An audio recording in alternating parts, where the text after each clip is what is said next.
먼저 로마서 16장입니다.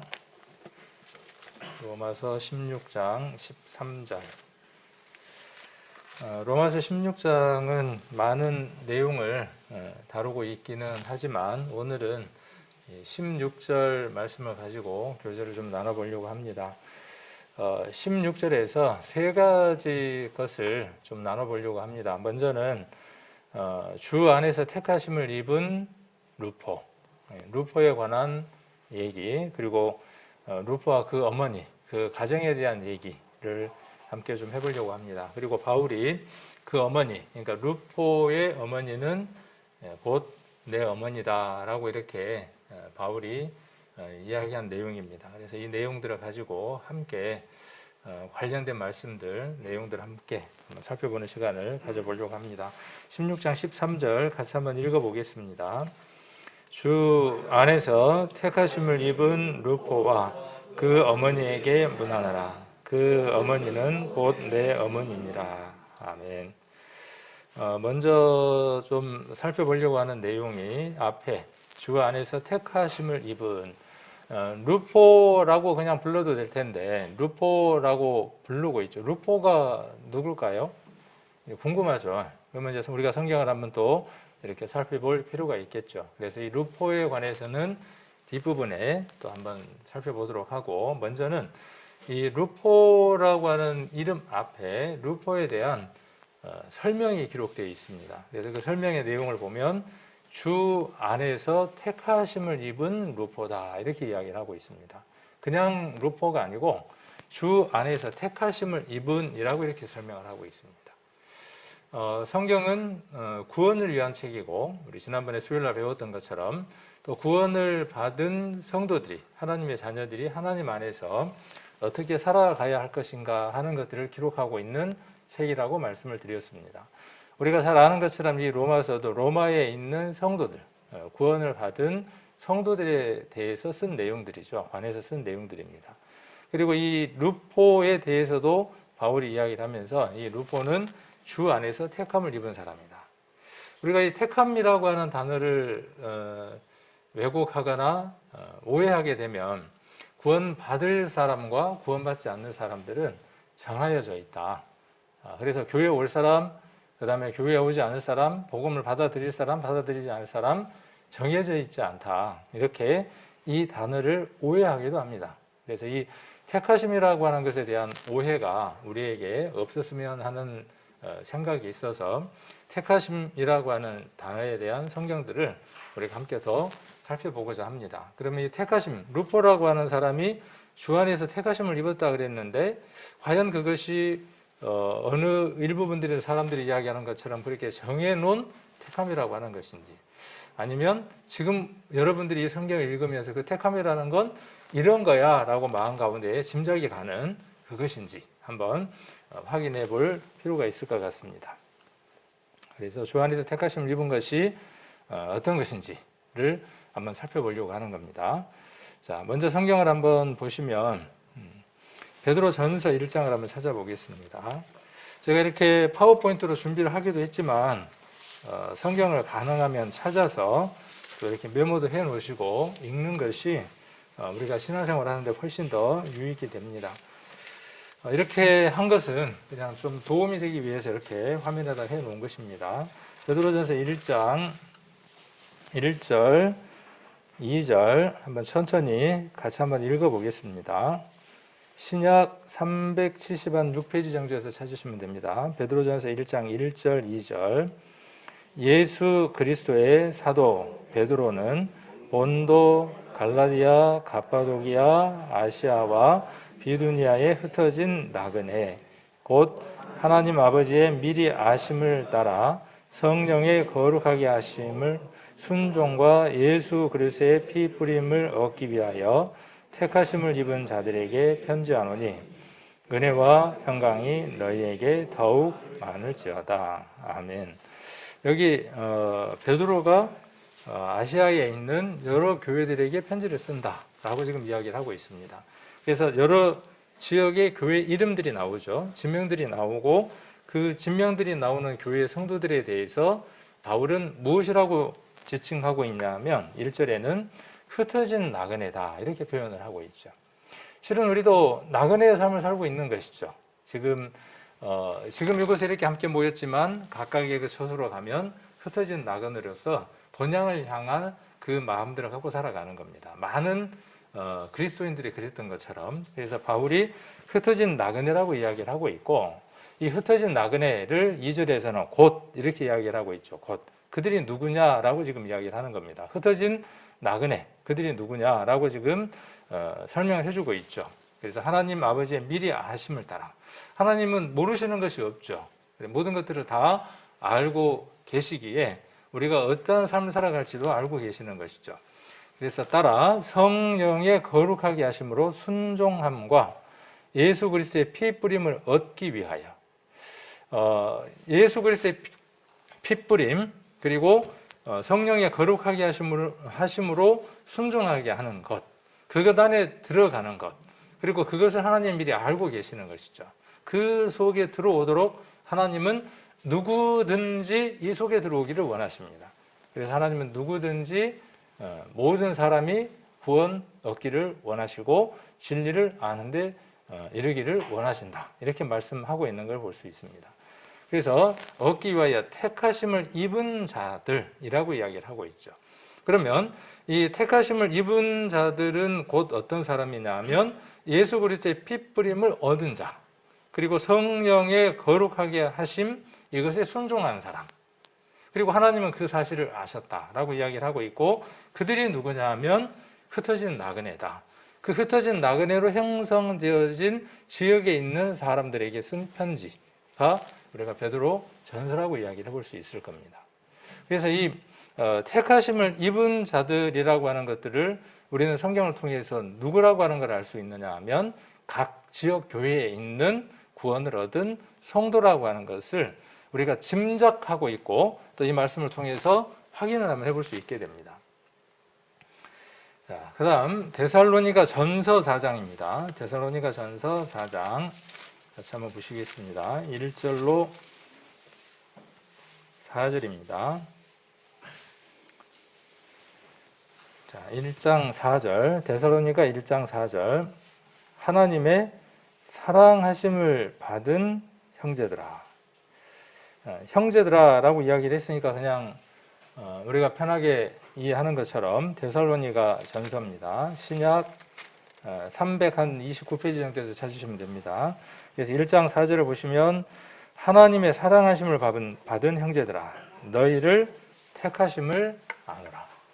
그래서 그리스도 안에서 아까 우리가 베드로전서 1장 1절로 2절에 기록되어 있는 것처럼 피 뿌림을 얻은 자, 피 뿌림의 은혜가 어떤 것인지를 아는 자, 성령의 거룩하게 하신 것을 순종한 자, 그 순종한 자를 형제라고 지금 이야기를 하고 있고, 데살로니가 전서에서는 그들을 하나님의 사랑을 받은 자라고 이렇게 표현을 하고 있습니다.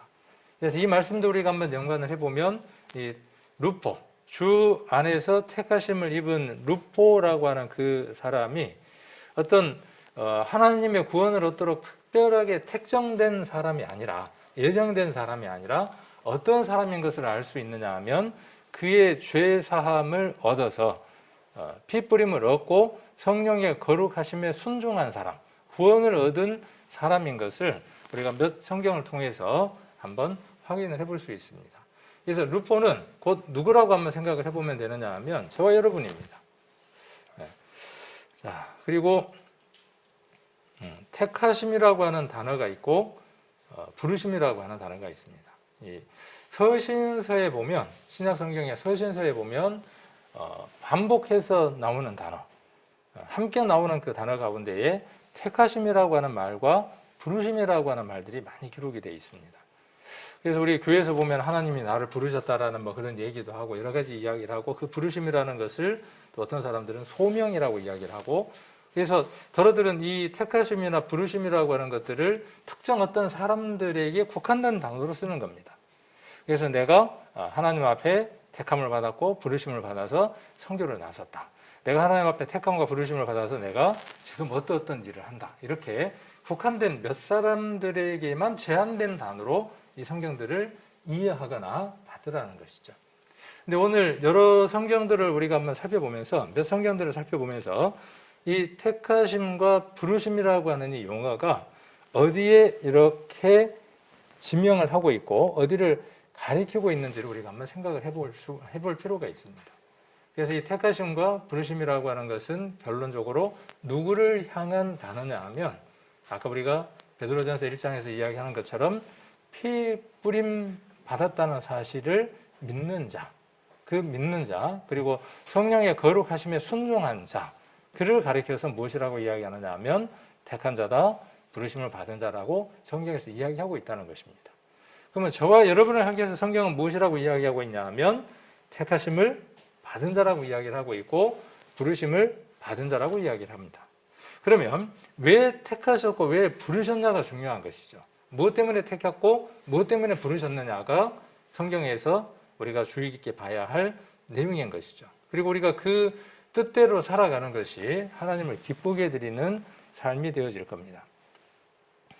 자, 로마서 1장을 한번 보겠습니다. 로마서 1장. 한번 오늘 이 택함 부르심이라고 하는 단어가 나왔으니까 시간이 있을 때 한 주 동안 택하심과 부르심에 대한 성경들을 쭉 한번 찾아서 보는 겁니다. 그러면 여러분들에게 은혜가 또 여러 생각들을 또 할 수 있는 그런 기회들이 될 겁니다. 로마서 1장입니다. 로마서 1장 6절.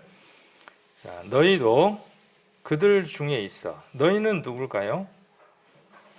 우리가 이제 인칭 대명사를 잘 한번 생각해 보는 게 좋겠죠. 너희는 누굽니까?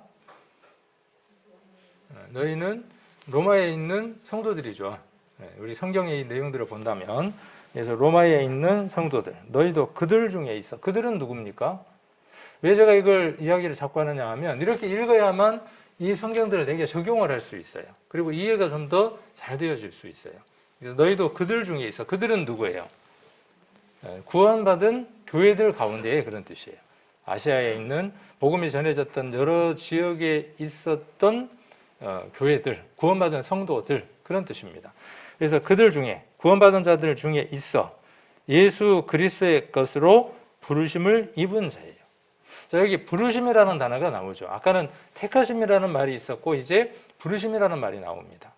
이 부르심이라고 하는 단어도 지난번에 우리가 여러분들에게 우리 성도님들에게 제가 권해드렸던 것처럼 성경 어플을 한번 설치를 하라 그랬죠. 성경에 휴대폰에 거기에 부르심이라고 한번 찾아보는 거예요. 신약에서 검색 범위를 신약에서 단어는 부르심 아니면은 택하심과 부르심 동시에 검색을 해봐도 되겠죠. 그렇게 검색을 해보면 서신서들 가운데에 어떤 때에 이 단어들을 쓰고 있는가를 찾아볼 수 있습니다. 그러면 이것이 여러분의 것이 되어지는 겁니다. 우리 지난번에 현숙한 여인 이야기했을 때 현숙한 여인이 하는 일이 무엇이었느냐 하면 상고의 배였죠. 그래서 먼 데서 어떻게 했습니까? 먼 데서 양식을 가져다가 집안 식구들에게 먹이는 일을 했죠. 그리고 하지 않았던 일이 어떤 거였죠? 선을 행하고 악을 행치 않았는다 그랬는데 어떤 악을 행치 않았느냐 하면 게을리 얻은 양식을 먹지 않는다 그랬어요. 저는 우리 성도님들에게 양식을 좀 더 맛있는 양식, 좋은 양식 먹이려고 애를 쓰죠. 기도하고 말씀 가운데에서 귀한 것들을 상고의 배를 띄워서 먼 데 있는 양식을 얻기 위해서 애를 씁니다. 이렇게 얻어진 것들을 이 시간, 짧은 시간 정리해서 전달해 드리는 것이죠. 그럼 우리 성도님들은 이 양식을 얻은 다음에 그것을 어떻게 해야 되느냐 하면 내 것으로 만들기 위한 또 다른 열정들이, 열심들이 필요하다는 사실이죠. 그래서 택하심과 부르심에 관한 것들을 우리 성도님들 꼭 한 주간 찾아보시고 말씀들을 좀 묵상을 하시면 좋겠다는 생각이 듭니다. 그러면 오늘 들었던 것보다는 한 주간 이런 것이었구나 하고 더 큰 은혜 속에서 보내심을 받을 수 있을 겁니다. 그래서 예수 그리스도의 것으로 부르심을 입은 거예요. 그냥 부른 게 아니고 그냥 부른 게 아니라 하나님 우리를 부르실 때 누구 것으로 부르신 거예요? 누구 것으로? 예수 그리스도의 것으로 불렀어요. 자, 불렀습니다. 종근아 또 땡땡아 하고 불렀습니다. 그렇게 불렀을 때 어떤 것으로 불렀다는 거예요? 어떤 목적으로? 어떻게 하기 위해서? 예수 그리스도의 것으로 소유하기 위해서 부르셨다고요. 그 부름에 우리는 예라고 응답을 했습니다. 우리가 죄인인 것과 예수 그리스도가 십자가 위에서 우리를 부르는 그 음성을 들었습니다. 그 친절한 음성을 들었습니다. 그 음성이 우리를 부르고 있다고 하는 것을 들었습니다. 그리고 그 십자가 아래로 가서 그 십자가 아래에서 구경만 한 사람이 아니라 저와 여러분은 십자가로 구경한 사람이면 안 됩니다. 그 십자가에 함께 한 사람들입니다. 로마서 6장과 갈라디아서 2장 20절에서 이야기하고 있는 것처럼 우리는 그 십자가에 함께 한 사람입니다. 그것을 아까 택하심이라고 그렇게 이야기를 했고 그 속에 우리가 들어간 것, 그 은혜 가운데 들어간 것을 택하심이라고 말씀하셨고 우리가 그러한 삶으로 우리의 삶을 방향을 전환할 것을 말씀은 미리 아셨다. 하나님이 미리 아셨다라고 이야기하고 있는 것이죠. 또 7절에 한번 보시면 로마에 있어 하나님의 사랑하심을 입고 성도로 부르심을 입은 모든 자에게 하나님 우리 아버지와 주 예수 그리스도로 쫓아 은혜와 평강이 있기를 원하노라. 그러니까 여러분들은 두 가지로 불리우는 거예요. 두 가지로 부르셨기 때문에 하나님 우리를 두 가지로 부르셨기 때문에 이제는 어떻게 불리우는 거냐면 예수 그리스도의 것이라고 불리우는 겁니다. 그리고 무엇이라고 불리우는 겁니까? 성도라고 불리우는 겁니다. 성도라고 하는 말의 뜻 제가 간단하게 두 가지 것들을 한번 살펴보자고 이야기를 했죠. 성도라는 말은 어떤 뜻입니까? 성도라는 말은 구별된 자라는 뜻이라고 그랬죠. 성도는 거룩한 자, 거룩하게 되어진 자, 거룩하게 되어지는 삶을 살아가는 자라는 말의 의미죠.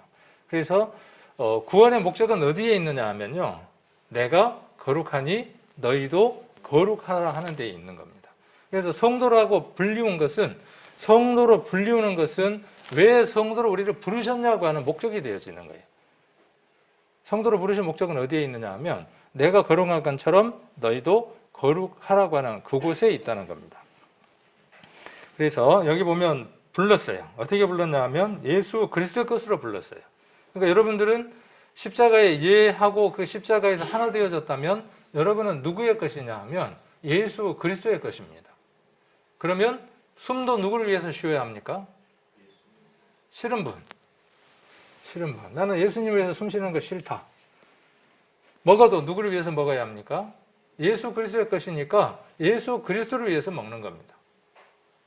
삶을 살아가는 것도 우리의 목적이 어디로 고정되어져야 되느냐 하면 예수 그리스도의 것으로 고정되어져야 돼요. 그 루포라고 하는 그 이름과 그 이름 앞에 있는 그 루포를 설명하고 있는 그 내용들을 통해서 우리가 어떤 사람인가 하는 것을 다시 한번 돌아봐야 될 필요가 있다는 거죠.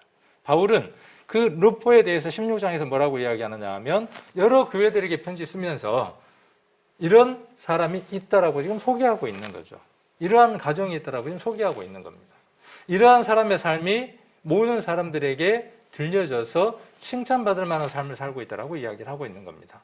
이것이 마땅한 삶이라고 바울은 이야기하고 있는 겁니다. 자, 1장 1절 또 한번 보겠습니다. 같이 한번 읽겠습니다. 1장 1절 2절 같이 한번 읽겠습니다. 예수 그리스도의 종 바울은 사도로 부르심을 받아 하나님의 복음을 위하여 택정함을 입었으니 이 복음은 하나님이 선지자들로 말미암아 그의 아들에 관하여 성경에 미리 약속하신 것이라. 자, 여기 보니까 이제 바울은 뭘 입었습니까? 1절에 택정함을 입었어. 그러니까 이거는 바울 같은 특별한 사람들에게만 쓰여지는 단어구나. 이렇게 오해할 수 있다는 것이죠. 바울은 택정함을 입었어요. 무엇을 위해서 택정함을 입은 겁니까? 자, 여기 기록이 되어 있죠. 그러니까 멀리 볼 필요가 없다는 거예요. 이런 성경들을 읽으면 우리가 오해하거나 왜곡될 필요가 없다는 것이죠. 그러니까 이 사도 바울의 삶이 무엇을 위한 삶이었느냐 하면 복음을 위한 삶이었어요. 그 복음을 위한 삶으로 택함과 부르심을 받았다라고 바울은 로마 교회 편지 서두에 지금 이야기를 하고 있는 거죠. 우리의 간증이 그렇잖아요. 우리의 간증이 처음 서두가 뭡니까? 나는 누구 겁니까? 예수님 겁니다. 이전에 내가 어떻게 살았습니까? 내 것으로 살았습니다. 지금은 누구 것입니까? 예수님의 것입니다.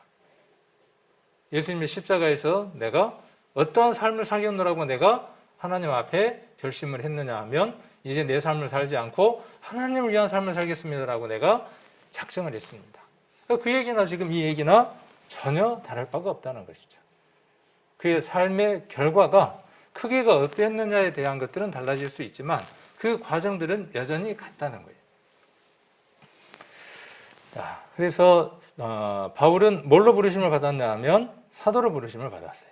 그리고 하나님의 복음을 위하여 택정함을 입었어요.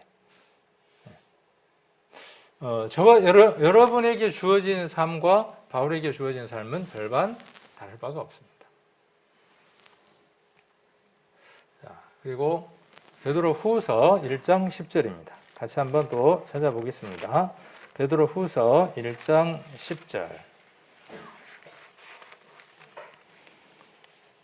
1장 10절 385페이지 6페이지 정도에서 찾으시면 됩니다. 베드로 후서 1장 10절로 11절 같이 한번 읽겠습니다. 그러므로 형제들아 더욱 힘써 너희 부르심과 택하심을 굳게 하라. 너희가 이것을 행한즉 언제든지 실족치 아니하리라. 이같이 하면 우리 주 곧 구주 예수 그리스도의 영원한 나라에 들어감을 넉넉히 너희에게 주시리라. 여기 말씀을 읽어보면 구원이라고 하는 것은 끝까지 가봐야 하는 것이구나 이렇게 오해되어질 수 있습니다. 그러나 이 말씀은 그런 말씀이 전혀 아닙니다. 우리가 여기 광양터미널에서 어디 가는 버스를 타느냐 하면 서울 가는 버스를 탑니다. 그 버스를 선택을 해서 모든 것 확인하고 티켓도 확인하고 기사님한테 이거 어디 가는 버스요 물어서 서울 가는 버스라고 하는 것까지도 확인하고 내려서 다시 또 뭣도 한 번 확인하고 앞에 갖고 뭣도 한 번 확인해요. 만일 여러분이 여행을 간다면 그렇게 심각하지 않을 겁니다. 그러나 만일 여러분들이 인생에 있어서 아주 중요한 일을 하기 위해서 서울을 간다면 대입 수능을 보기 위해서 아니면 면접을 보기 위해서 어떤 중요한 일을 두고 여러분들이 서울을 가야 한다면 그 버스를 탈 때는 어떻게 했어요? 터미널에 가서 버스 탈 때 어떻게 했습니까? 여행 가는 것처럼 아이고 부산 아니면 서울로 가고 서울 아니면 마산으로 가고 갈 때까지 가자 이거겠습니까? 아니에요. 그럴 때는 어떻습니까? 몇 번을 쳐다보는 겁니다. 몇 번을 쳐다보는 거예요. 자, 그리고 그 버스에 앉아갖고 어떻게 합니까? 저는 그렇더라고요. 버스에 앉아갖고도 어떻게 하냐 하면 한번 내려갖고 다시 한번 더 쳐다보고 그러더라고요. 중요한 일일수록 그렇더라고요. 자, 확신이 섰습니다. 확신이 섰어요. 분명해요.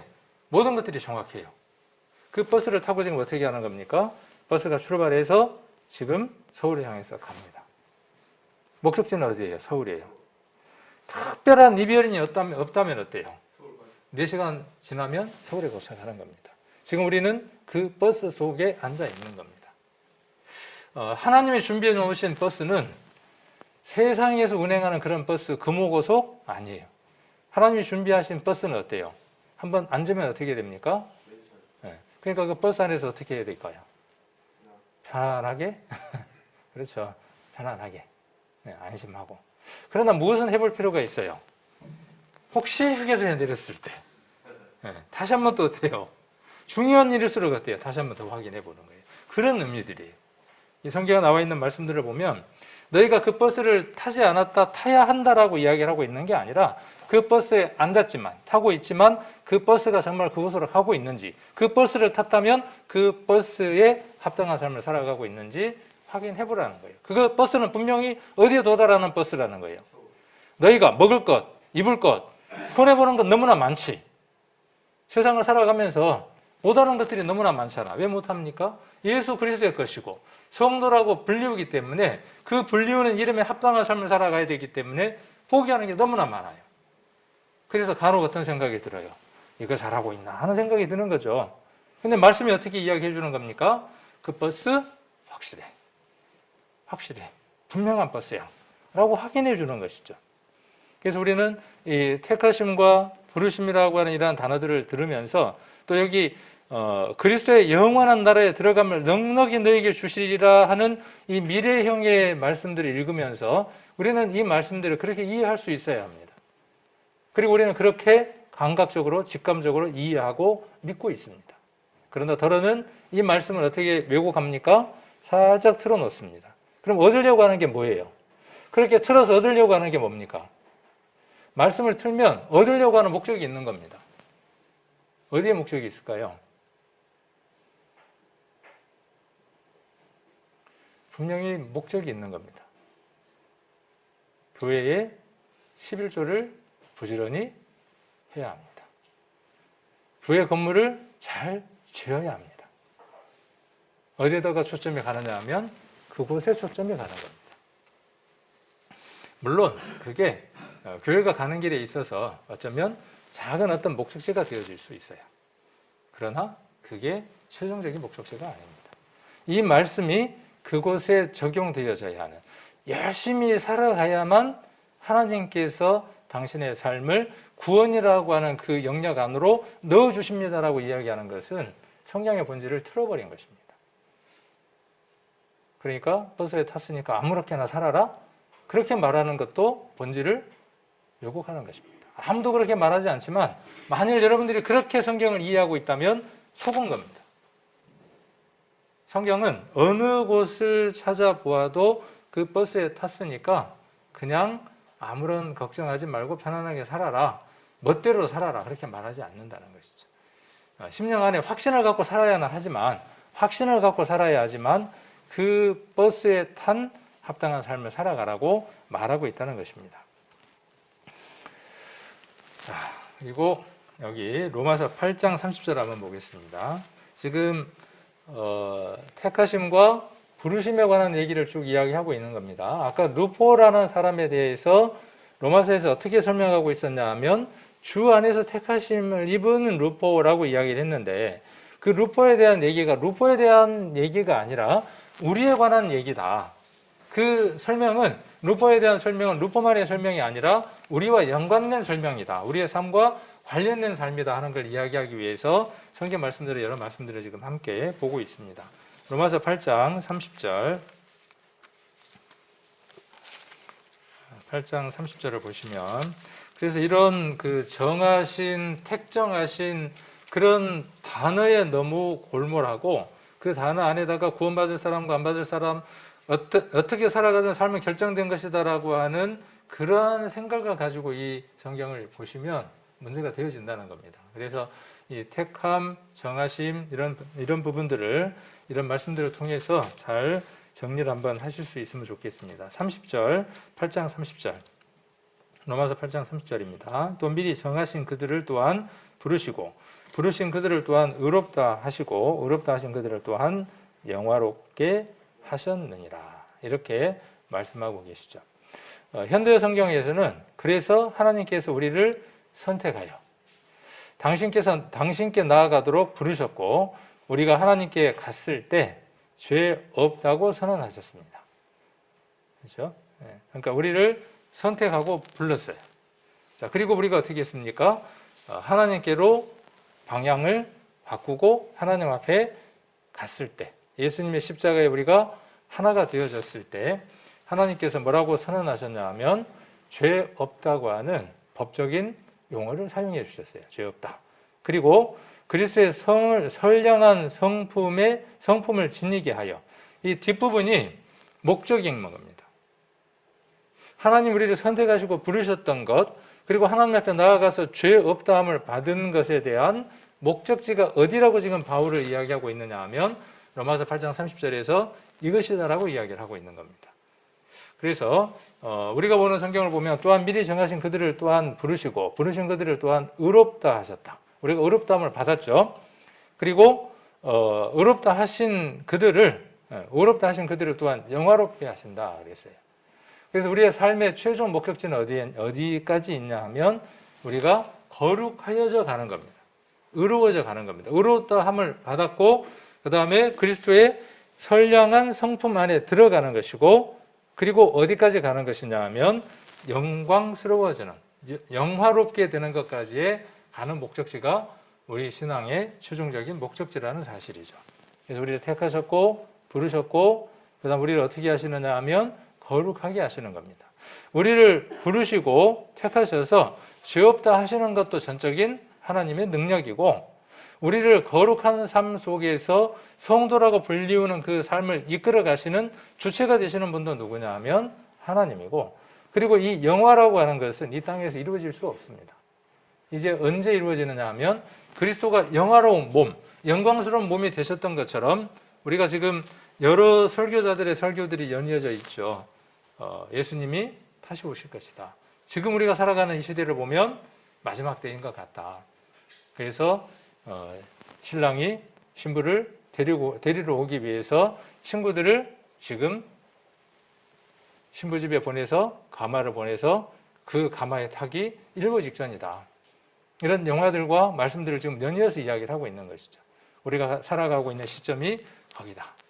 그래서 이 영화는 언제 이루어지느냐 하면요, 그리스도와 함께하는 그 휴거라고 하는 사건이 있을 때 우리의 몸과 혼과 영이 이제는 그리스도처럼 되어지는 겁니다. 영화로워지는 겁니다. 그 안으로 들어가는 겁니다. 우리는 그 마지막을 향해서 우리의 모든 힘들을 다해서 달려가는 것이죠. 그러나 우리가 노력한다고 그게 이루어집니까? 우리는 노력으로 이루어지는 일이 아닙니다. 전적인 누구의 능력으로, 하나님의 능력으로 썩을 몸이 불갑을 썩지 않는 몸으로 변화되는 겁니다. 그 영광 속으로 들어가는 겁니다. 그 영화와 영광 속으로 들어가기에 예수 그리스도가 이전의 삶이 거룩하셨던 것처럼 우리의 삶이 어떠한 삶으로 살아가는 것, 그런 삶으로 살아가는 것. 그러면 그렇게 거룩하게 살아가는 것이 그 거룩함 자체의 목적이냐 그 말이에요. 그리스도인들은 도덕적으로도 그렇고 윤리적으로도 그렇고 법적으로도 세상 사람들에게 손가락질 당할 만한 삶이 되어져서는 안 됩니다. 혹 우리가 그런 삶을 실수로 살아갈 수도 있어요. 그러나 그것이 당연시 돼서는 안 되는 거죠. 구원받았으니까 뭐 괜찮은데, 이것은 당연시 되어지는 것이죠. 자, 그래서 그 거룩함을 통해서 도덕적인 것, 윤리적인 것, 법적인 것 말할 것도 없겠죠. 그러나 도덕적으로는 어떻게 살아가야 되느냐 하면 세상 사람들의 기준보다 훨씬 높은 수준에서 살아가야 돼요. 도덕을 우리가 살펴보면 도덕의 핵심이 뭐냐 하면, 도덕의 핵심이 뭘 것 같아요? 도덕의 핵심. 뭐 사람들마다 다 다르게 이야기할 수 있겠지만 저는 무엇이라고 보느냐 하면 배려라고 봅니다. 왜? 그것은 성경하고 일맥상통하기 때문에 그래요. 내 몸을, 이웃을 내 몸과 같이 사랑하는 것 속에 있죠. 이타적인 것이죠. 다른 사람을 위한 것이죠. 그래서 어떻게 하는 겁니까? 도덕은 내가 누릴 수 있는 것을 어때요? 상대방을 위해서 포기하는 것이죠. 이미 우리는 다 배워서 알고 있습니다. 그러나 시간이 지나면서 어떻게 되어지는 겁니까? 도덕적인 삶이 아니라 어떤 사람으로 가는 겁니까? 도덕과 반대된 이기적인 삶을 살아가는 거죠. 왜? 그렇게 하면 누구에게 유익이 되니까? 나와 내 가족에게 조금의 유익이 있으니까. 누구처럼요? 욥기에 나와 있는 그 하마처럼, 베헤못처럼 어때요? 자기의 그 영역 속에서 최고의 행복을 누리고 살아가는 겁니다. 그건 도덕적인 게 아니죠. 구약에 보면 율법이 여러 법으로 구성이 되어 있습니다. 잘 아시죠? 율법의 구성이 어떻게 이루어져 있는지는 우리 성도님들이 잘 알고 계시죠. 그 안에 도덕법이 있고 제사법이 있고 정결례가 있고 시민법들이 있습니다. 예수 그리스도께서 십자가에서 모든 것들을 완성하심으로 말미암아 율법 가운데에 많은 것들이 완성이 되어졌습니다. 그런데 그 가운데에 지금도 그 여전히 율법의 요구를 요구하고 있는 것들이 남겨져 있는 게 있습니다. 그게 무엇이냐 하면 도덕법은 그대로 남겨져 있습니다. 제사법, 양잡고 소잡고 했던 것들은 어떻게 되어졌습니까? 예수 그리스도께서 친히 자기가 제물이 되어 주심으로 말미암아 완성해 버렸어요. 시민법은 어떻습니까? 시민법은 어떻게 되었죠? 나라가 각각 다 달라요. 그래서 나라법들이 다 달라요. 그래서 로마에 가면 로마법을 따라야 하는 겁니다. 나라가 형성이 되면서. 정결법도 어떻습니까? 지금은 많은 것들이 달라져 있죠. 그러나 도덕법은 어떻습니까? 그 도덕법 가운데 최고의 덕목이 어떤 거예요? 하나님을 사랑하고 내 이웃을 내 몸과 같이 사랑하라고 하는 이 법은 폐지되지 않았다고요. 지금도 유효하다고요. 세상 사람들도 그 기준 속에서 모든 것들을 이루어 가려고 발버둥을 칩니다. 가르침도 그렇고. 그런데 구원받았으니까 그것이 내게는, 구원받은 사람에게는 하나님의 사람이니까 제외되어 있다, 이렇게 말하는 것은 잘못되어진 것이죠. 우리가 그런 삶을 살아야 하는 이유, 그것이 우리의 삶의 가장 자연스러운 삶이 되어야 되는 이유는 어디에 있느냐 하면 목적이 있는 겁니다. 그렇게 해서 뭐 하자는 겁니까? 야, 저 사람 참 법 없이도 살 사람이야. 그게 목적입니까? 아닙니다. 우리의 말이 하나님의 권위가 되어져서 그들의 심령 안에 잘 박힌 모처럼 박게 하기 위한 거죠. 우리의 말이, 우리가 하고 싶은 말이 뭡니까? 교회 와봐입니까? 아닙니다. 그리스도가 당신의 구세주라는 것이죠. 그것 하나를 어떻게 하기 위해서요? 그들의 심령 안에 못으로 박기 위해서 애쓰는 거죠. 그렇게 애쓰다가 우리가 덜어는, 우리가 본능적으로 아니면 태어나서 우리의 삶들이 나도 모르게 도덕적이 아닌 것들도 있어요. 이기적인 면들도 있어요. 내가 알지 못하지만 그것이 습관화되어져 있는 것들이 있어요. 내 삶 안에. 그래서 때로는 우리를 세상 사람들이 손가락질하기도 해요. 교회 안에도 그런 부분들이 있어요. 저도 제 안에 어떤 것들이 있냐면 습관적으로 배어져 있는 것들이 있어요. 그리고 살아오면서 상처받았던 것들이나 아픈 기억들이나 좋지 않았던 것들이 살아가면서 다른 사람들에게 묘하게 반응을 할 때도 있어요. 그럼 사람들은 어떻게 하느냐 하면 고개를 흔듭니다. 그럴 수는 있어요. 그러나 그것마저도 어떻게 하려고 하는 거죠? 그것마저도 말씀 속에서 다듬어져 가기를 간절히 바라는 거죠. 그것이 어떤 사람이라는 겁니까? 그것이 성도라고요. 그렇게 불리운 자라고요. 내가 어떤 말을 던지고 어떤 행동을 했는데 다른 사람 눈빛이나 색깔이 어떤 것들이 조금 달라. 그런데도 전혀 신경 안 써. 그리고 그런 것에 대해서 신경을 써야 한다는 것 자체를 모르고 살아간다는 것 자체가 성도로 부르심을 입었다고 하는 것에서 위배되어지는 것이죠. 그래서 우리는 우리의 삶들을 잘 점검해 볼 필요가 있습니다. 정말 은혜를 끼치는 삶, 하나님의 사람으로 예수 그리스도의 것으로 부르심을 입었고 성도로 부름을 입었는데, 거룩한 자로 부름을 입었는데 세상 사람들에게 어떤 모습일까? 그렇게 우리가 살아간다고 할지라도 우리의 삶이 완벽할 수는 없죠. 완벽할 수 없으니까 그렇게 살아가지 않겠다라고 손 놓는 것은 또 문제가 다른 것이죠. 그러면 제가 이렇게 잘 살아가서 지금 이렇게 외치고 있는 건가요? 아니죠. 잘 살아가고 있어서 이렇게 외치는 게 아니죠. 실수할 수도 있고 넘어질 수도 있고 여전히 똑같습니다. 여전히. 그렇게 그 방향을 향해서 가지만 여전히 똑같아요.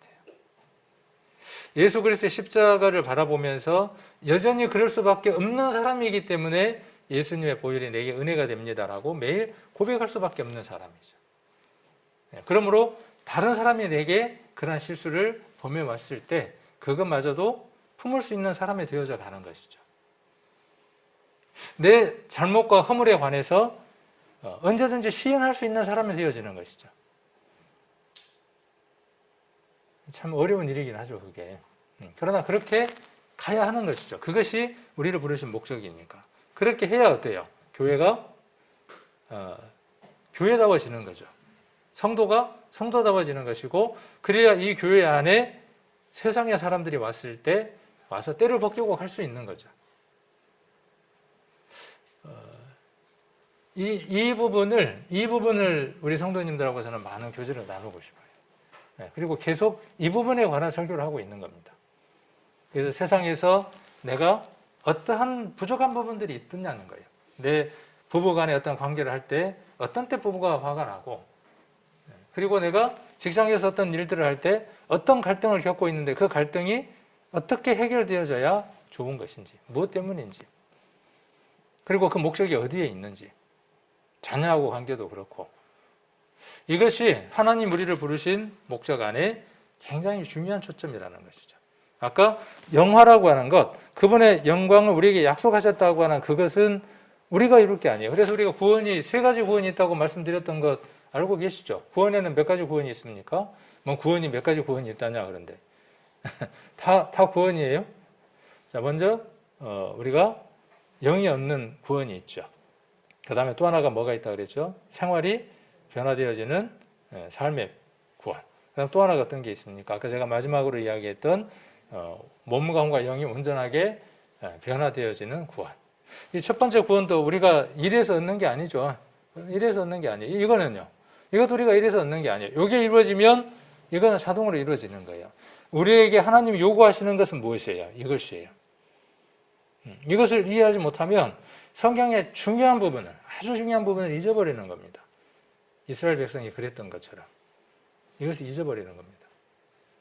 그래서 이것을 위해서 어떻게 하는 겁니까? 이것 때문에 성경을 봐야 하는 거죠. 하나님의 뜻이 무엇인지를 우리가 이해를 해야 하는 겁니다. 그래서 이 그리스도의 선량한 성품을 지니는 것, 우리가 그리스도화되는 것, 그리스도처럼 생각하고 그리스도처럼 말하고 그리스도처럼 듣는 것, 이것이 구원받은 성도들의 삶의 목적지죠. 구원 안 받은 사람은 이거 해야 의미가 있어요, 없어요? 아무런 의미가 없어요, 이거 구원 안 받은 사람은. 우리가 이런 이야기를 한번 해볼 수 있어요. 택하심, 부르심, 이 내용에 대한 것들 우리가 이렇게 한번 이야기를 해볼 수 있습니다.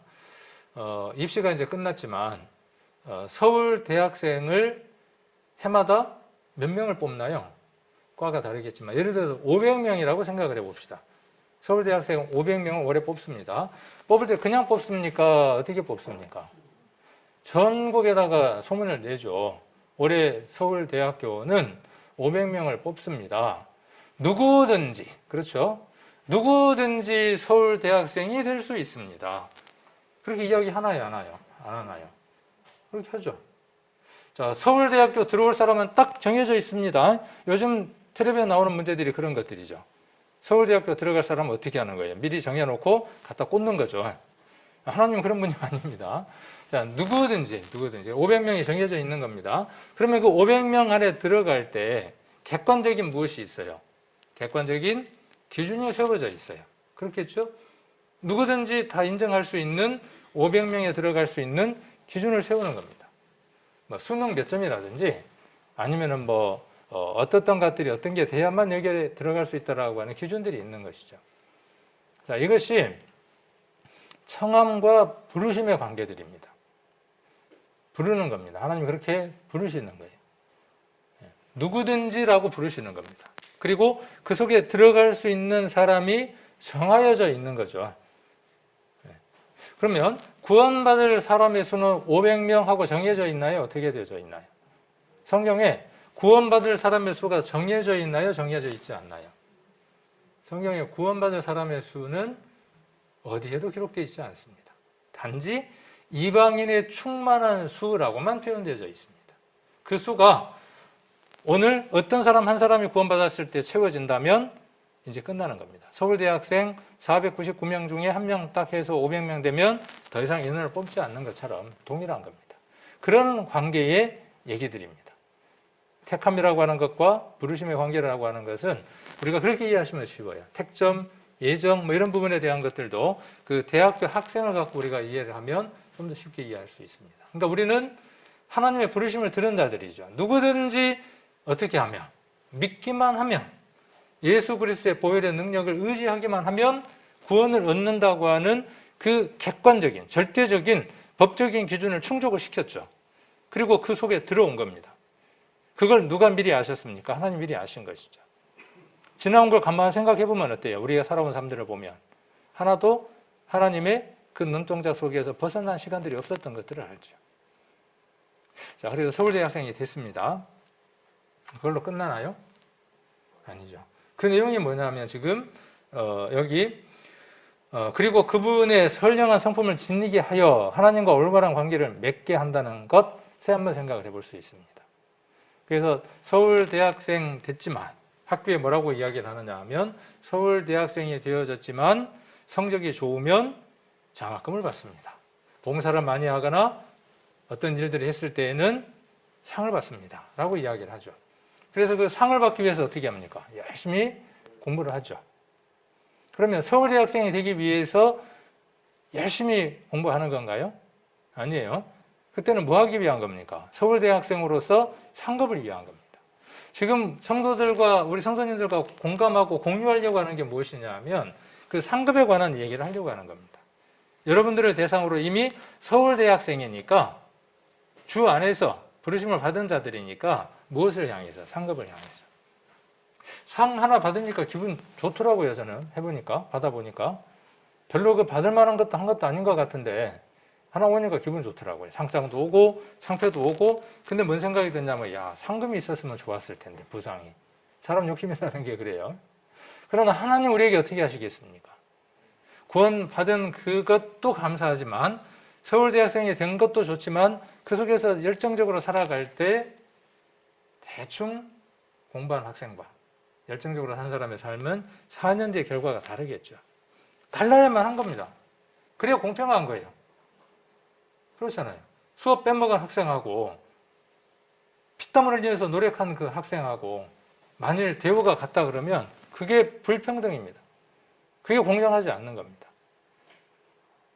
우리 하나님은 그렇게 하시겠다고 성경 여러 곳에서 이야기를 하고 있습니다. 자, 그래서 이 주 안에서 택하심을 입은이라고 하는 내용은 주 안에서 택함을 입었다. 또 주 안에서 부르심을 입었다 하는 내용은 무엇을 이야기하고 있느냐 하면 저와 여러분을 하나님이 예수 그리스도 안에서 구원받게 하신 것처럼 성경에 나와 있는 많은 인물들도 그와 동일하다라고 지금 말하고 있는 것이죠. 루포도 우리와 같은 구원을 얻었고 루포도 우리와 같은 소명을 받은 자라는 사실이죠. 누가 그랬던 것처럼? 바울이 그랬던 것처럼. 그럼 저와 여러분에게도 무엇이 있습니까? 바울처럼, 루포처럼 어떤 사명이 있는 겁니까? 하나님의 복음을 위하여 일해야 한다고 하는 부르심이 있다는 겁니다. 그 소명이 있다는 겁니다. 그걸 잊어버리면은 그 사실을 여러분들이 망각하고 살아가면 그게 치매인 겁니다. 그게 노망 걸린 겁니다. 다른 게 치매고 노망이 아니라 그것처럼 어리석은 삶이 없는 겁니다. 그 다음 루포에 관한 얘기를 좀 해보려고 합니다. 루포는 누군가 이제 궁금하니까 루포에 관한 얘기를 좀 해보려고 합니다. 이 루포에 관한 이야기를 하면서 무엇에 관한 얘기를 좀 해보려고 하느냐 하면 십자가와 연관된 세 인물을 좀 소개하려고 합니다. 그리고 그 세 인물의 모습이, 삶이 우리의 삶의 모습과 어떻게 적용이 되는지, 그 세 사람 삶 가운데에 나의 삶은 어디에 적용을 해볼 수 있는지를, 또 내가 원하는 삶은 어디인지를 한번 생각을 해보면 좋을 것 같습니다. 그래서 이 루포에 대해서 한번 살펴보려고 합니다. 루포는 좀 이따가 한번 살펴보려고 하고, 이따가 한번 살펴보도록 하고, 먼저는 십자가와 연관된 인물 세 사람을 한번 이야기를 해보려고 합니다. 십자가와 연관된 인물 세 사람 중에 엄청나게 재수 좋은 사람이 있어요. 이것도 뭐 로또보다 더한 대박 사건을 터뜨린 한 사람이 있죠. 누굴까요? 어떻게 하셨어요? 아, 예. 그러라고 적어놨어요. 예. 근데 왜 제가 물음표를 해놨냐 하면 정말 억석에 재수 좋은 사람인가요? 아니에요. 억석에 재수 좋은 사람은 아니에요. 억석에 운이 없는 사람이에요. 예. 그의 삶의 결과가 그것을 말하고 있습니다. 누가복음 23장을 한번 보겠습니다. 누가복음 23장 18절.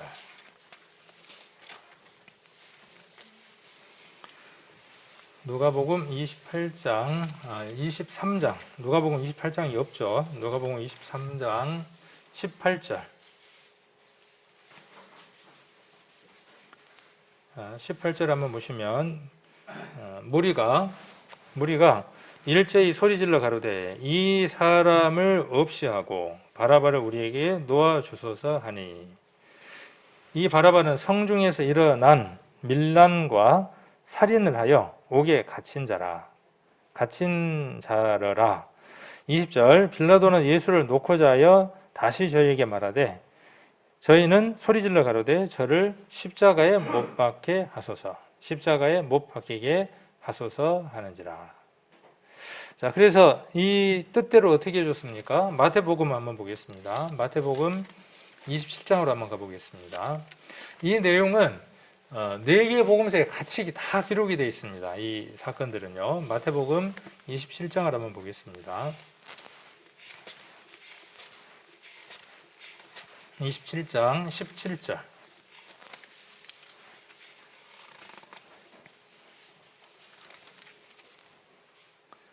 27장 17절에 한번 보시면 저희가 모였을 때에 빌라도가 물어 가로되 너희는 내가 누구를 너희에게 놓아주기를 원하느냐? 바라바냐? 그리스도라 하는 예수냐? 이렇게 이야기를 하고 있죠. 22절에 빌라도가 가로되 그러면 그리스도 하는 예수를 내가 어떻게 하랴? 저희가 다 가로되 십자가에 못 박혀야 하겠나이다. 이렇게 이야기를 하고 있습니다.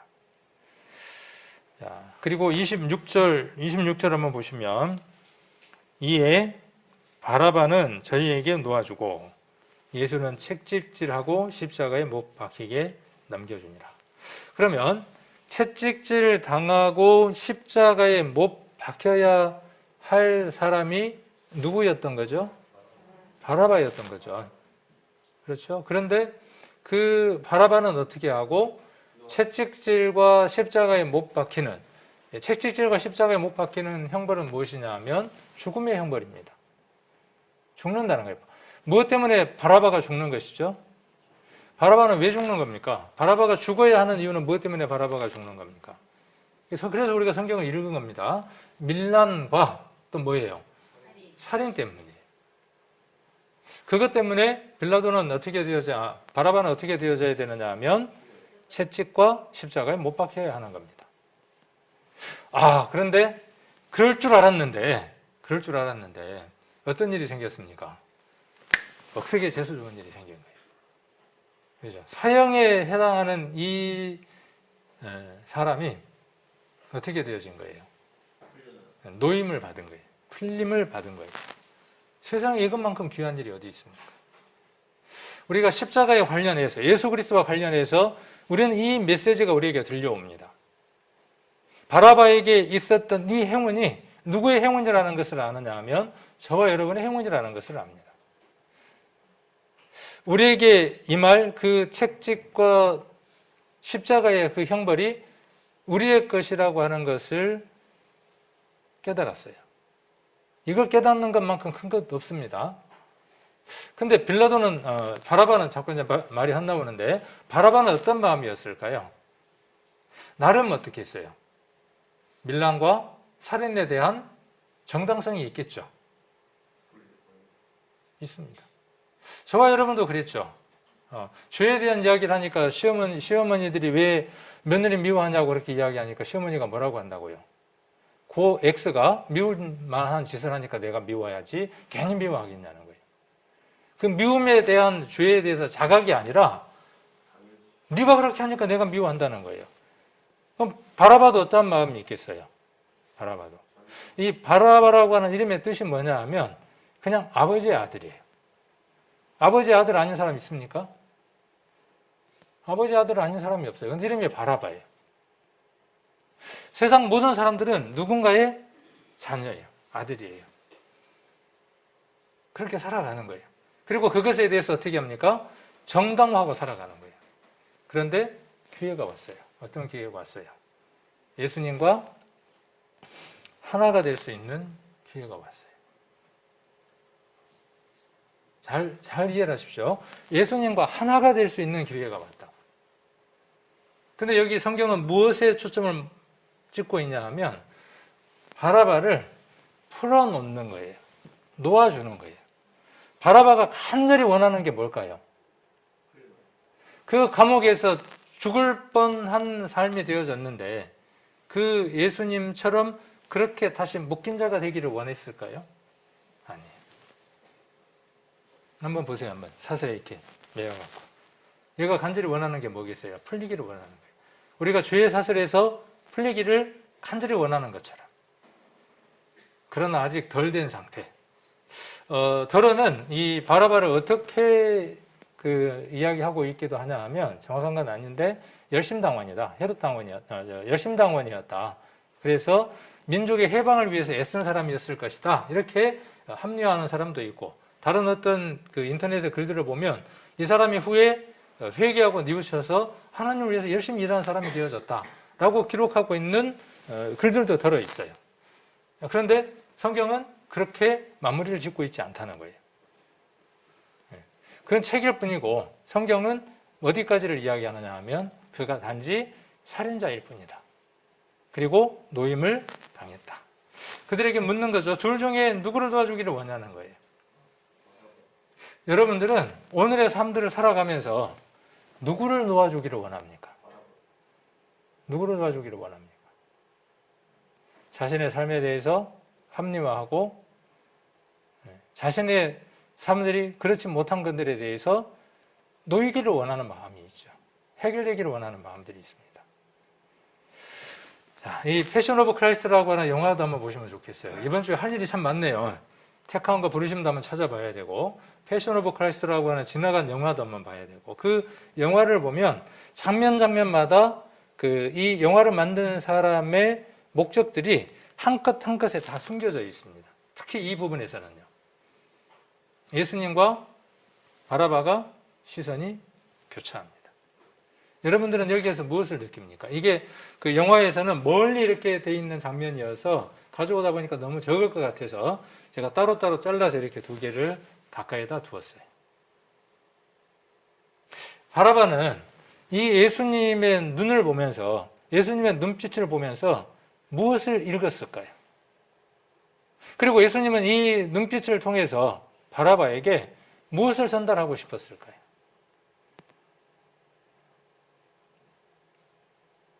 여러분이라면, 여러분이 지금 바라바라면, 이 장소에 서 있고 이 형편이라면 여러분은 이 눈빛을 통해서 무엇을 읽어야 할까요? 그리고 예수님은 무엇을 원하실까요? 자, 그가 원하는 걸 얻었습니다. 그가 원하는 걸 얻었어요. 그러니까 어때요? 근데 이게 맞는 모습인가요, 지금요? 맞는 모습일까요? 아닐 겁니다. 나는 지금 어떻게 되어졌다는 거예요? 그 밀란에 대해서, 살인에 대해서 어떻게 되어진 자다? 값을 다 치러버린 자다. 소리치는 거죠. 소리치는 거예요. 그런데 이것이 누구로 인한 것인데? 자, 사도행전 3장을 한번 보겠습니다. 이 대목에 대해서 성경의 마지막 증언하고 있는 대목을 한번 보자고요. 베드로는 이 내용을 어떻게 증언을 하고 있는지. 자, 사도행전 3장입니다. 3장 14절에 한번 보시면, 13절부터 한번 보시면, 아브라함과 이삭과 야곱의 하나님, 곧 우리 조상의 하나님이 그 종 예수를 영화롭게 하셨느니라. 영화롭게 했다 그랬죠. 예수님이 십자가 못 박혀 돌아가시고 부활하신 그 모든 내용들을 영화롭다고 이야기를 하셨습니다. 아까 우리가 영화롭게 하신다 그랬죠. 로마서 8장 30절이었나요? 우리를 그렇게 하신다고 말씀하셨어요. 우리가 그 안에 들어가야 하는 거죠. 자, 너희가 저를 넘겨주고 빌라도가 놓아주기로 결안한 것을 너희가 그 앞에서 부인하였으니 너희가 거룩하고 의로운 자를 부인하고 도리어 살인한 자를 놓아주기를 구하여 생명의 주를 죽였도다. 그러나 하나님이 죽은 자 가운데에서 살리셨으니 우리가 이 일의 증인이로라. 그래서 여기 14절에 베드로는 이 바라바를 누구라고 표현하고 있냐면 살인한 사람이라고 표현을 하고 있습니다. 여전히 그의 삶이 특별한 변화 없이 살아갔던 것을 우리는 사도행전을 통해서 한 번 더 확인해 볼 수 있는 걸 볼 수 있습니다. 그는 여전히 살인한 자로서의 삶을 살아가는 겁니다. 그 살인의 삶으로서 놓여졌지만 그의 삶에 어떠한 변화도 추적해 볼 수 없는 것이죠. 어쩌면 우리는 이 빌라도와 같은 믿음 안에서 살아가는 사람들도 있습니다. 나의 모든 죄가 다 사함받았으니 이제는 뭐다는 거예요? 놓였다는 거예요. 자유라는 거예요. 이런 삶을 살아가는 사람도 있을 수 있습니다. 자, 두 번째는 어떤 사람이냐 하면 좀 더 다른 사람이 나오죠. 자, 두 번째는 어떤 사람이냐 하면 여기는 제가 땡 잡은 사람이라고 이야기했어요. 땡 잡은 사람. 땡 잡은 붙여 써야 되나요? 띄워 써야 되나요? 요즘 한국어 공부를 하고 있는데 한국어만큼 어려운 게 없더라고요. 띄워 쓰기 엄청 어렵더라고요. 영어는 띄워 쓰기 쉽잖아요. 단어별로 띄우면 되는데 이거는 너무 어려워. 근데 땡 잡은 땡하고 붙여 써야 되나요? 뭐 별로 안 중요하긴 한데 하여튼 땡 잡은 사람. 이 땡 잡은 사람 누구라고 지금 이야기했냐면 강도라고 이야기를 했습니다. 누가복음 23장을 한번 보겠습니다. 누가복음 23장 39절 23장 39절입니다. 자, 달린 행악자 중 하나는 누가복음 138페이지 누가복음 23장 39절 달린 행악자 중 하나는 비방하여 가로되 내가 그리스도가 아니냐 너와 우리를 구원하라 하되 이 하나는 누구죠? 자, 여기 성경의 단어대로 강도 그러면 이제 우리가 생각하는 그 말도 맞긴 한데 이 본문에서 하나는 누굽니까? 하나 행악자죠. 행악자. 그러니까 예수님과 함께 행악자 둘이 달린 거예요. 둘이 달렸습니다. 근데 그중 행악자 중 하나 그 말입니다. 달린 하나는 그러니까 행악자가 지금 누구를 꾸짖는 거예요? 다른 행악자를 꾸짖는 거죠. 그 사람을 꾸짖어 가로되 내가 동일한 정죄를 받고도 하나님을 두려워 아니하느냐. 우리는 우리의 행한 일에 상당한 보응을 받는 것이니 이에 당연하거니와 이 사람의 행한 것은 옳지 않은 것이 없느니라 하고 가로되 예수여 당신의 나라에 임하실 때에 나를 생각하소서 하니 예수께서 이르시되 내가 진실로 내게 이르노니 오늘 내가 나와 함께 낙원에 있으리라 하시니라. 그래서 아무것도 한 것 없고 근데 진짜 아무것도 한 게 없나요? 일대에 있어서요 최고 큰 일을 한 겁니다. 우리도 한 일이 없나요? 아니에요. 우리가 우리 인생에 있어서요 최고 잘한 일이 있습니다. 그 일이 어떤 일입니까? 이 행악자가 했던 고백입니다. 귀한 일이죠. 이것만큼 귀한 일이 없습니다. 진짜 로또 당첨된 것보다 더한 사람들이 누구냐 하면 저와 여러분입니다. 앞서간 믿음의 선전들이 그렇고. 자, 여기 한번 보면 이렇게 요 사람인데 여기 보니까 오른편이라고 지금 표현을 하고 있는데 성경에는 오른편에 있는 강도라는 말은 없죠. 이렇게 행악자 둘이 달렸어요. 달린 행악자예요. 제가 왜 이 단어를 이야기할까요? 달린 행악자예요. 왜 제가 이야기를 할까요?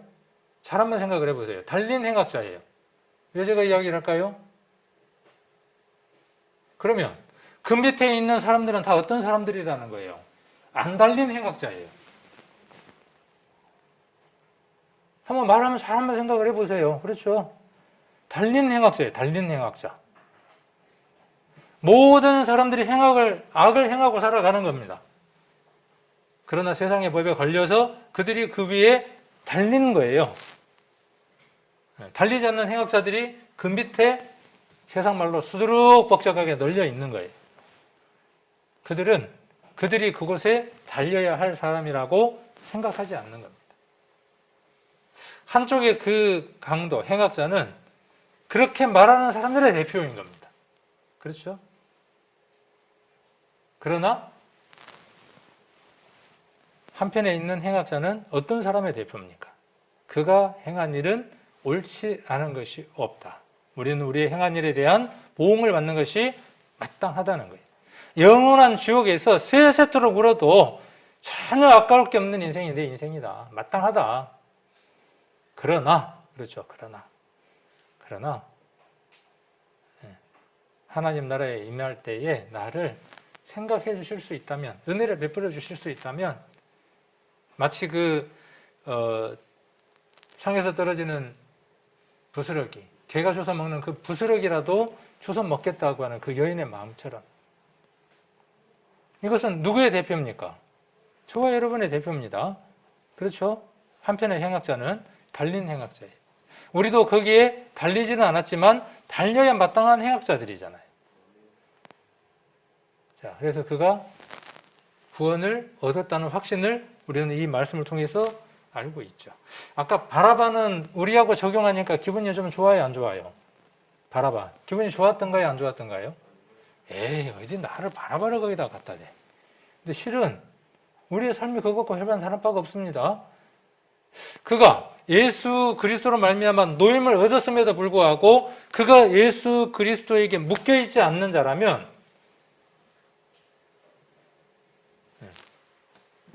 그것을 지금 바라바를 통해서 이야기를 하는 것이죠.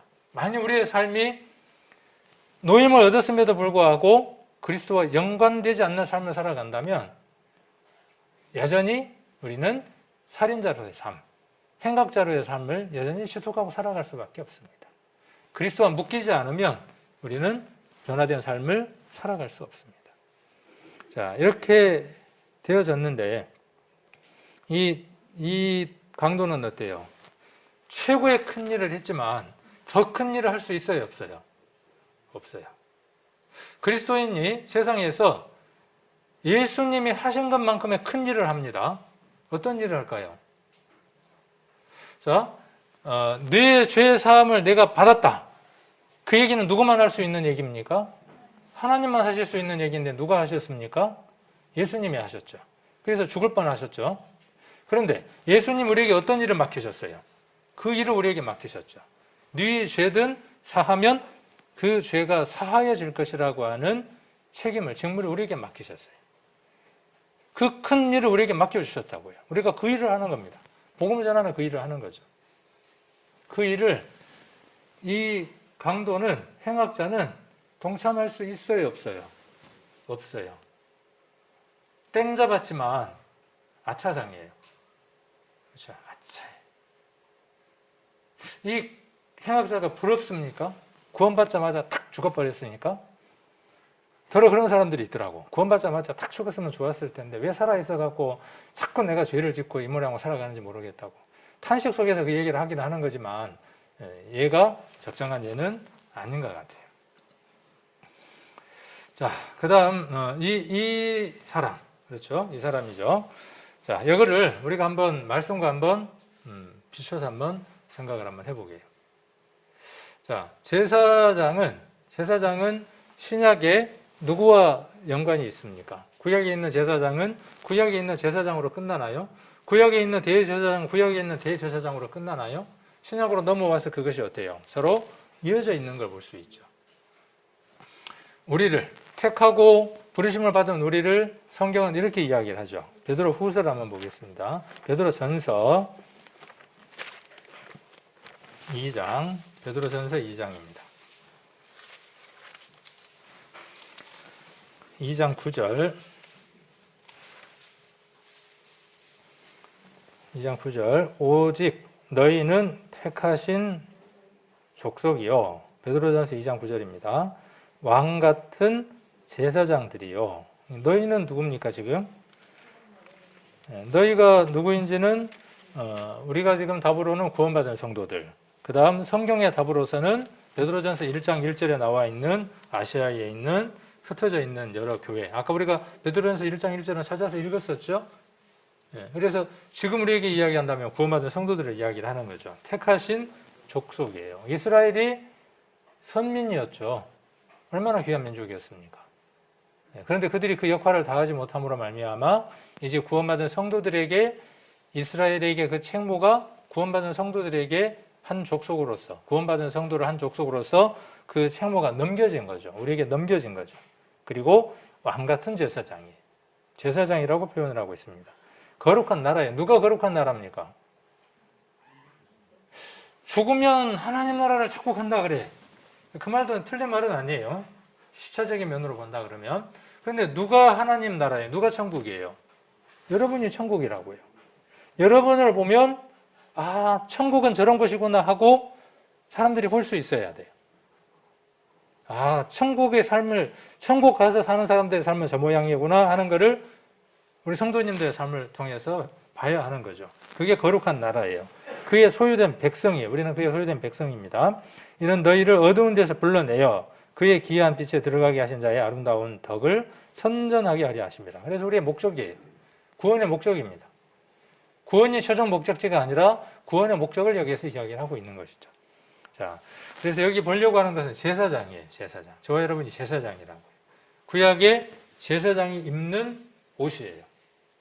제사장이 어떤 옷을 입어야 한다고 하는 것을 출애굽기에 명시해 두었어요. 저렇게 옷을 입어야만 하는데 제일 먼저 어떤 옷을 입어야 되느냐 하면 고의, 속바지라고 하는, 지금 우리 식으로 이야기하면 뭐예요? 팬티를 입어야 돼요.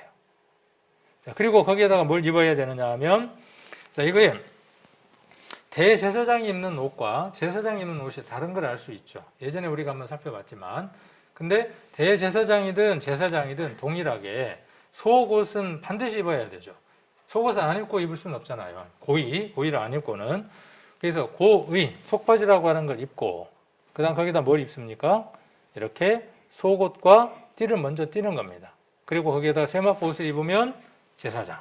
그 위에다가 이렇게 예복 받침과 겉옷과 여러 가지 것들을 꾸미면 대제사장의 옷의 모습이 되는 거죠. 우리를 제사장이라고 말씀을 하셨는데, 제사장은 가장 먼저 입어야 하는 옷이 어떤 옷이냐 하면 고의라고 하는 옷을 먼저 입는 겁니다. 구원이라고 하는 속옷을 가장 먼저 입어야 합니다. 아담과 하와가 입었던 그 무화과 잎으로 만든 옷이 아닌 가죽으로 만들어진 그 속옷이 그들에게 구원의 예표였던 것처럼 지금 우리들에게는 어떤 옷이 입혀지느냐 하면 이 옷이 입혀지는 겁니다. 아까 행악자 중에 한 행악자는 어떤 옷을 입은 겁니까? 어떤 옷을 입었어요? 자, 이 옷 챙겨 입은 겁니다. 이 옷을 챙겨 입은 겁니다. 제사장으로서 이 옷을 챙겨 입고 제사장 임무도 못하고 어떻게 된 거예요? 떠난 거예요. 그도 영화롭게 된 거죠. 그도 영화롭게 된 건 맞습니다. 그러면 다 영화로우냐 그 말이에요. 그가 하나님 앞에서 누려야 할 상급이 동일하냐 그 말이죠. 자, 그래서 어떤 것이 남겨져 있다고요? 이것이 남겨져 있다는 거예요. 자, 레위기 16장을 한번 보겠습니다. 레위기 16장 4절.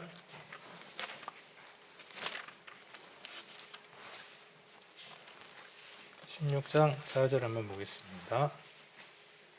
지난번에도 한번 이 말씀을 같이 상고를 했지만, 자, 4절. 거룩한 세마포 속옷을 입으며 세마포 고의, 그렇죠? 고의를 살에 입고 세마포 띠를 띠며 세마포 관을 쓸지니 이것은 거룩한 옷이라. 물로 몸을 씻고 입을 것이며. 자, 그러니까 고의가 가장 먼저 입어야 되는데 세마포로 된 옷이고, 그 다음에 거기에다 뭘 입는 거죠? 여기 나온 대로 속옷과 띠를 어떻게 하는 겁니까? 또 입는 겁니다. 그리고 거기에다 또 뭘 입는 거죠? 세마포 옷을 입는 거죠. 이것이 거룩한 옷이라 그랬습니다. 저와 여러분이 입어야 하는 옷이 있습니다. 예수 그리스도로 옷을 입고, 그리고 거기에 거룩이라고 하는 또 다른 세마포 옷을 입어야 하죠. 또 혹은 이것을 열심이라고 이야기하는 성경도 있죠. 저와 여러분에게 열심이라고 하는 그 옷이 없으면 옷을 제대로 챙겨 입은 게 아닙니다. 제사장으로서 옷이 제대로 갖춰지지 못한 것입니다. 자, 그리고 세 번째 인물은 누구냐 하면 루포입니다. 근데 오늘 시간이 벌써 다 가버렸어요. 부르신 것 택하심 이야기하다 보니까 시간이 다 갔고, 다음 주에 루포와 그의 가정에 대한 얘기를 해보려고 합니다. 마가복음 15장 한번 쭉 읽어보시면 좋을 것 같아요. 거기에 보면 루포라고 하는 사람이 나옵니다. 알렉산더와 루포. 그리고 또 누가 나오냐 하면 구레네 사람 시몬이라고 하는 사람이 나오는데, 그 사람과 한번 이 로마서 16장 13절 한번 연관해서 쭉 한번 말씀들을 묵상을 해보시면 좋겠고, 아까 말씀드렸던 바라바와 행악자 중에 한 사람과 시몬의 그 차이점들이 어디에 있기에 설교자가 이것을 연관지어서 설교를 하려고 하는지를 한번 말씀을 쭉 추적하시면서 한번 살펴보시면 한 주간 유익하겠다라는 생각이 듭니다. 루포에 관한 얘기는 다음 주에 이렇게 이어서 말씀을 드리도록 하겠습니다.